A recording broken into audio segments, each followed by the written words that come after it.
Good afternoon, listeners, and welcome to the Black Women Widows Empowered Network, podcasting straight out of Charlotte, North Carolina, by way of Baltimore, Maryland. This is a very special annual holiday episode, folks, entitled Virtual Holiday Podcast Symposium, where the topic of this special podcast is Grieving While Black, Finding Resilience During the Holidays. Hey folks, this is Sabre Robinson, founder and creator of Black Women Widows Empowered, where you can catch us online at blackwomenwidowsempowered.com, Today's Widowed Women of Color magazine on Facebook, Instagram, and Twitter. So we have a great lineup for you today. Listeners, we have one more speaker, and he is a widower, Dr. Bob Wright. His subtopic is existential grief, the invisible hole in your heart that you can feel but you can't see. Dr. Bob, the stress relief doctor, is an executive stress management wellness coach who he helps high-achieving individuals and groups get ahead of the stress curve by giving them the tools they need to address and dissolve their habitual stress, anxiety, grief, and chronic pain. You may follow him at www.stressfreenow.info, or his handle on Instagram is stressreliefdoc, D-O-C. Well, all right, and we're finally getting to you, Dr. Bob. Thank you so much for your patience. How are you doing? Awesome, Sabre. I want to thank you so very much for having me on.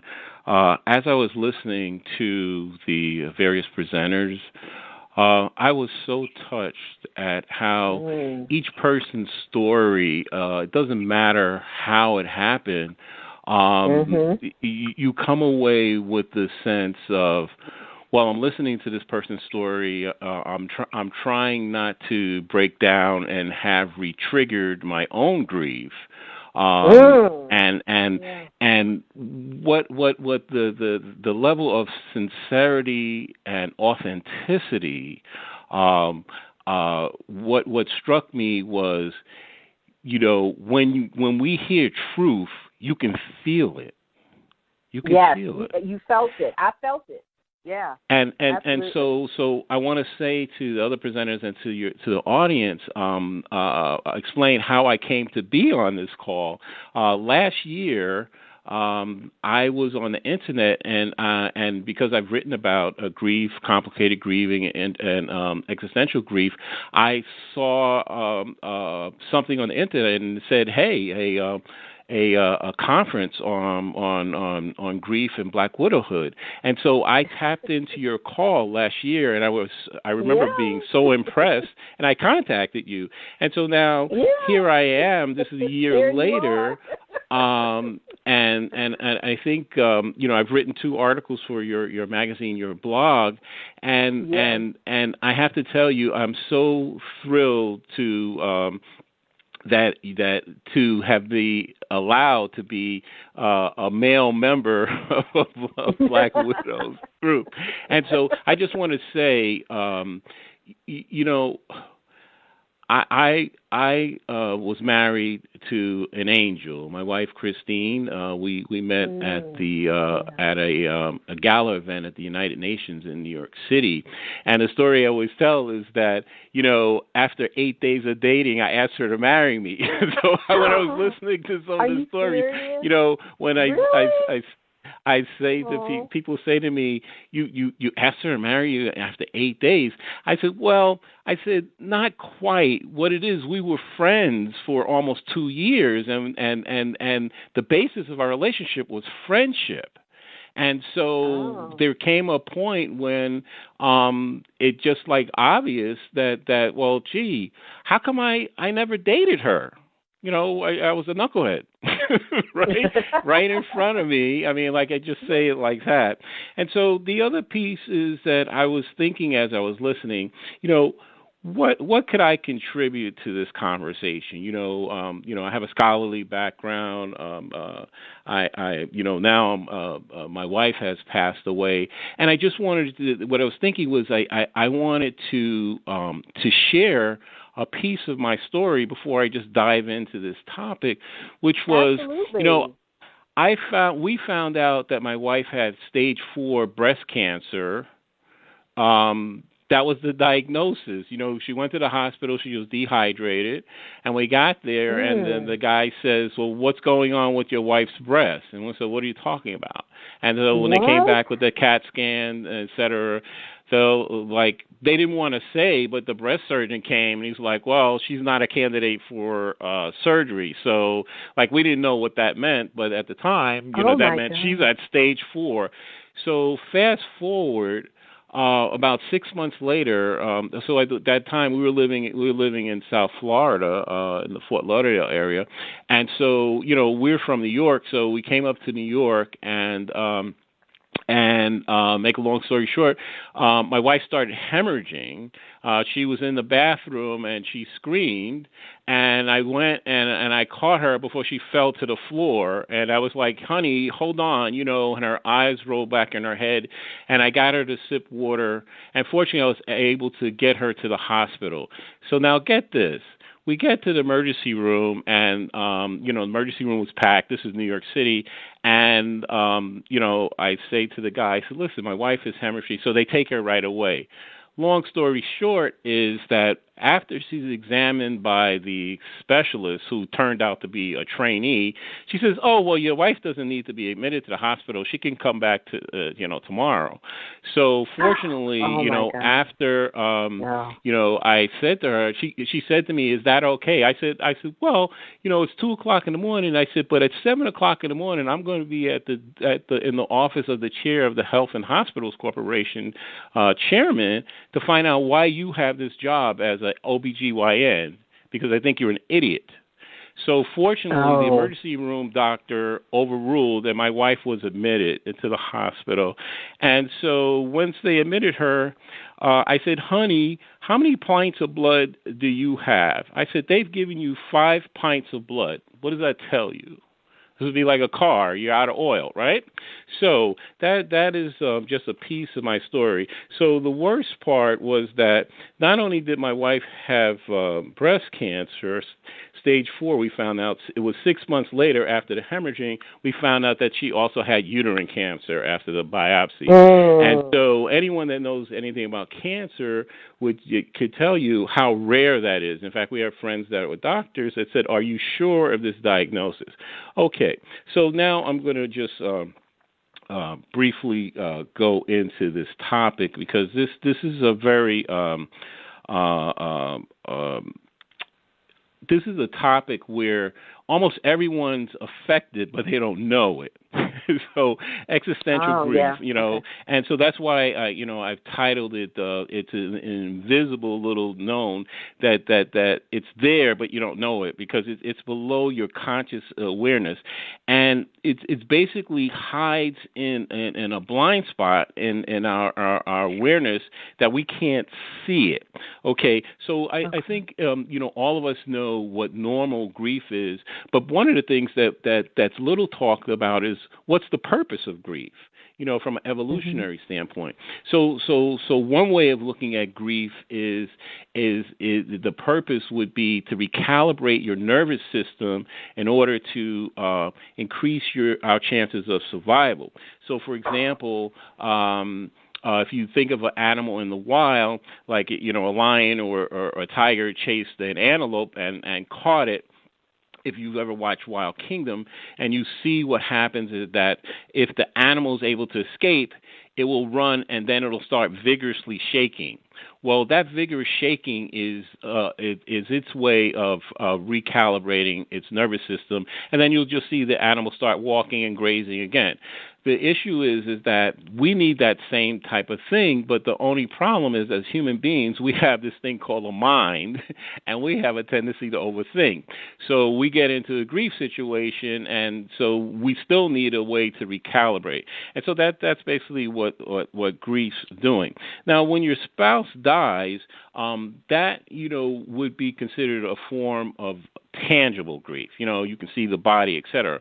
What masks existential grief is the fact that there's no body, there's nothing that you can look at, but it causes like a gap or hole in your system. So, existential grief, if one way of looking at it is it's a complicated form of grieving, but, the underlying causes are intangible. So, for example, it can be caused by a sense of betrayal of trust. The person has a global collapse of their sense of identity as a spouse, as a mother, a husband. There can be a sense of a loss of community or a sense of not being from a place anymore. Also, a very important one is a loss of faith. I know someone on the call actually mentioned, where was God? How come I wasn't protected? How could this happen? And so many people have that kind of questioning.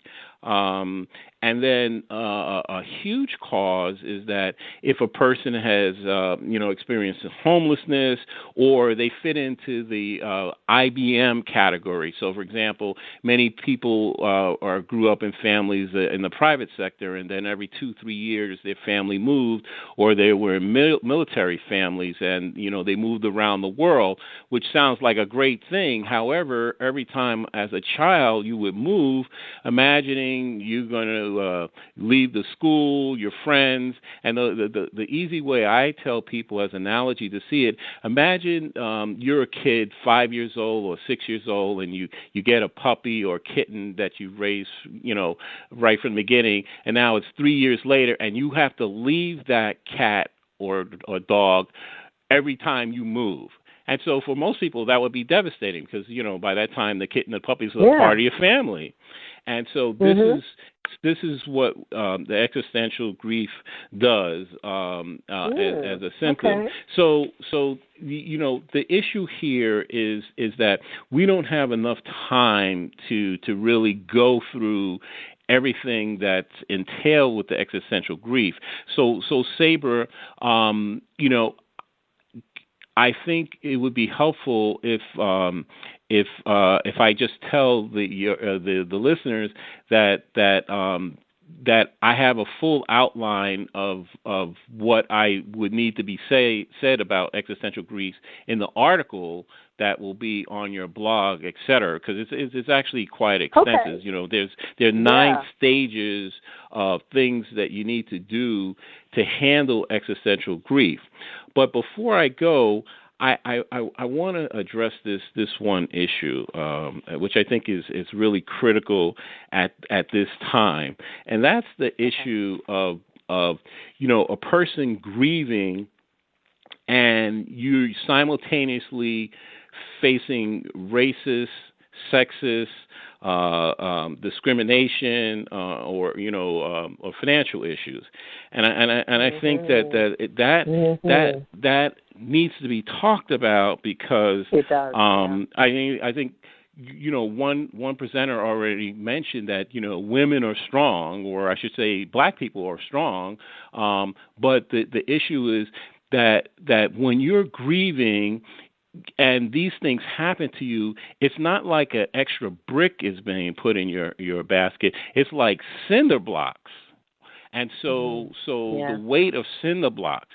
So if you can picture that, the size of a brick versus a cinder block because you're grieving.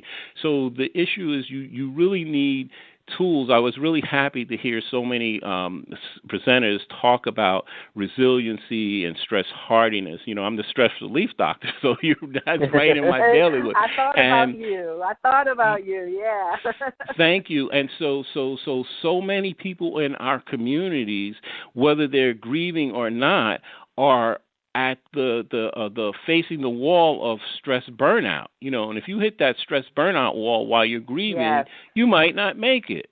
And so, Yes, because you're I've facing been there. depression, you fatigue at a level of like chronic fatigue, and et cetera, et cetera, et cetera.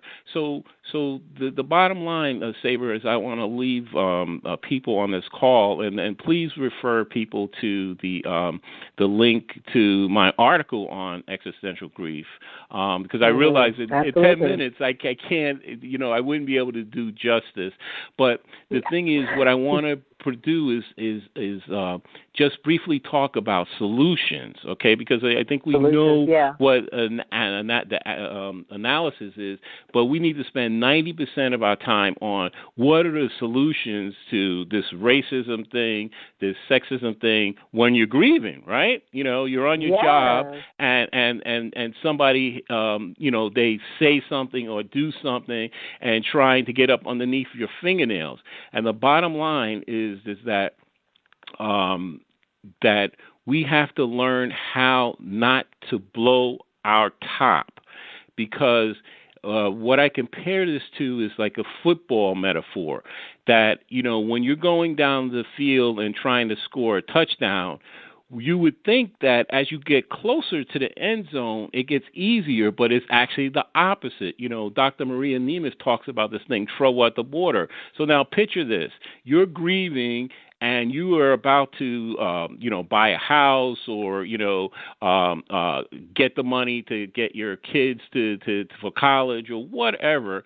And you're at the 5-yard line, and then what do they do in football? They dig in, right? They try to make sure you don't cross that end zone. And so the racism, sexism, et cetera, these are all forms of intimidation and bullying. But the main thing is that we have to stay centered and have presence of mind. So sometimes we're in an untenable situation, and so I believe two of the presenters say the importance of reframing. That's actually an NLP technique, and so neuro-linguistic programming. So one of the things that you can do is to reframe the racist or sexist thing into a motivation. And he said, I've been thinking of starting my business. I better get on it and go down and get my business license. I need to do my business plan. I need to talk to some investors. I need to, look at my savings. These people are really, giving me a hard time. You know what I need to do?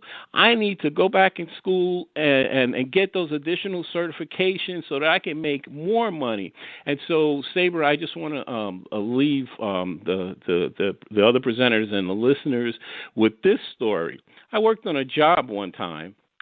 I wasn't grieving, but I'm just imagining someone was grieving. There was a guy, a black guy, who was extra sharp. And when I say extra sharp, he used to wear only polo. Even when it was raining outside, his shoes were glistening. So some of the people, they hated him. This is in the Wall Street area. I mean, this guy was sweet. He wore cufflinks. He had the tie bar, right? Okay. So now, every day on his desk at 3 o'clock, he had an apple. And at 3 o'clock, he would eat the apple, and that's how he kept from eating sweets, et cetera. A lot of us we like chocolate breaks, but he was eating the apple. Okay, so here's the thing. So on this one day, he picks up the apple at 3 o'clock, and he gets ready to bite into it. And just before biting into it, he sees that someone has bitten out an apple. So instead of blowing his top, he just took the apple and he chucked it into the garbage bin. Right? And he went back to work at his desk. Now, 4:30 came, and the guy who had done it comes over to his desk. And you have to picture this. We're in an office. It's like an open bullpen, so everybody can see what's going on. He comes over to his desk, and he says, you're a better guy than me. He says, I was hoping that you were going to blow your top and explode. And so the black guy looks up at him and he says, I figured it was you. He says, I didn't want to give you the satisfaction. Now, here's the point of the story. 2.5 weeks later, the black guy, because he had been looking for to make a move up, he had a job that was paying 2.5 times the salary that he was making, plus he was going to have an expense account. Now, if he had blown his top, right, if he had taken the what I call the poison meat bait, then that's what they're trying to do. Then he would have lost that opportunity. He would have been seen as hysterical, and that's really the point. Like with black women, they try to paint you with that brush. If you say or do the same thing that a white guy does, oh, she's hysterical. Oh, she's lost fear. She's lost her mind, right? And so, in the context of grieving, these things are all tragedy. So I want to end on this note by just saying that, keep your eye on the prize, that when these adverse things happen to you, especially in the context of that you're grieving, in my case, my wife died last July, so it's basically only 15 months since she passed away. And I could tell you that every day, if I go outside, I experience some kind of racist thing. And I'm in New York, and I've been living in Florida. But by living in South Florida, it opened my eyes, and I said, oh, my gosh, this is really bad. And I think everybody, since 2015, 2016, everybody can really see they're wearing their Ku Klux Klan hoods in the daytime. So that's a good thing, because now we don't have to guess.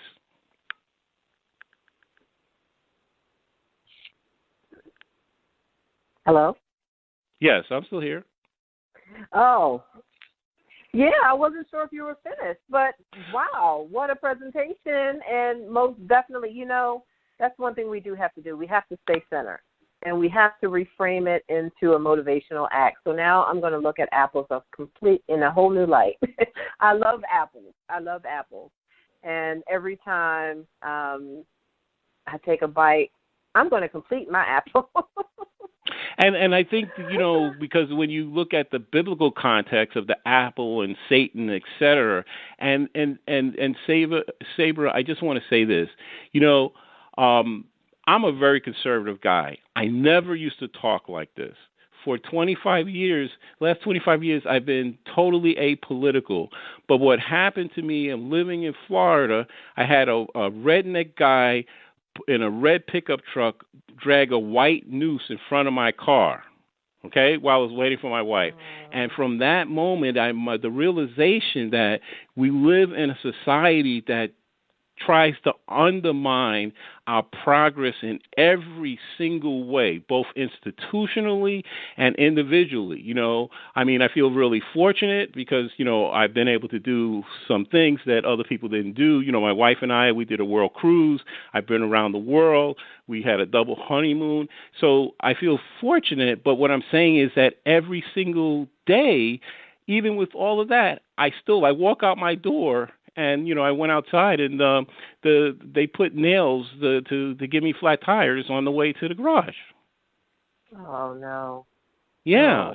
So what I'm saying is at every single level. So we have to, what you're doing is so beautiful that one of the main things is that we have to learn how to cooperate and collaborate with each other and support each other, because this thing with the crabs in a barrel of envy and jealousy and not being able to be happy for someone else's success has to stop. We control that. We control of not being jealous or envious and being happy. And then the other issue is when I think several of the speakers mentioned this, being able to be okay with accepting help and support, because that is critical when you are grieving. Absolutely. This has been so helpful. Giving us a brief background on existential grief, and I'm definitely going to get that. That blog is scheduled to be up today, and I'm going to put a link to that blog for your article. And the solution to racism and sexism when grieving. It's really hard. It really is hard to be a person of color, and it's the truth when you're grieving, because you have so many other things coming at you. and racism and sexism. And let's be honest, it is, it's serious. It's serious for many people of color, many Black men and women. We go through it. And this was one of the reasons why I really wanted to hone in on that and have, Black men and women speakers come and talk about grief and resilience and being a widow, being a Black widow, that is, and how they handle all of that thrown at them while grieving. It's hard. And so the steps that you provided, learn how to not blow our top. That is imperative, especially, in the workplace. You can't blow your top. You have to stay focused. It's going to be hard, but, you have a job to do. And you can't let them see you croak. You can't let them see you, act out. We got to stay centered, and we got to reframe it into motivation. I love it. Sabre, I just wanted to say this one last thing. Absolutely. So the issue is that notwithstanding all the negativity, most people are good. And so we have to see how we, in every space we enter into, how we can get to the yes. And so when we stay on the mountain, that even when, the evil forces come against us, they hate it when we don't react. And so as we learn to be proactive, it increases your resiliency, your stress hardiness, and your ability to achieve. And this is truly the last thing that I will say. When I saw the woman, the gymnast, and I listened to the sportscasters as she won all those gold medals, they said, this is really unfair to the other competitors because her skill set is so high above them that they could never meet what she's been doing. And so what I suggest is that is the track when the racist, sexist, discriminatory act is coming at you, whether you're in a meeting and you speak or you raise your hand, they don't acknowledge you. And so because they know we are the descendants of royalty. And with that, I have to end this podcast. We have 60 seconds left. This was so on time. Thank you so much, Dr. Bob, for your input, your enlightening around existential grief. Callers, we have run out of time. Thanks for listening to our virtual holiday podcast and symposium sponsored by Black Women Widows Empowered. So if you like our show and want to know more, check out our website, again, blackwomenwidowsempowered.com, or leave us a review on iTunes, or even on here at blogtalkradio.com. Thank you once again. Thank you, listeners. Thank you, speakers. Thank you so much. I truly appreciate it, and I wish you nothing but the best. And you all take care and enjoy this great holiday weekend, this cold holiday weekend, that is. All right, everyone. Talk to you later. Bye-bye.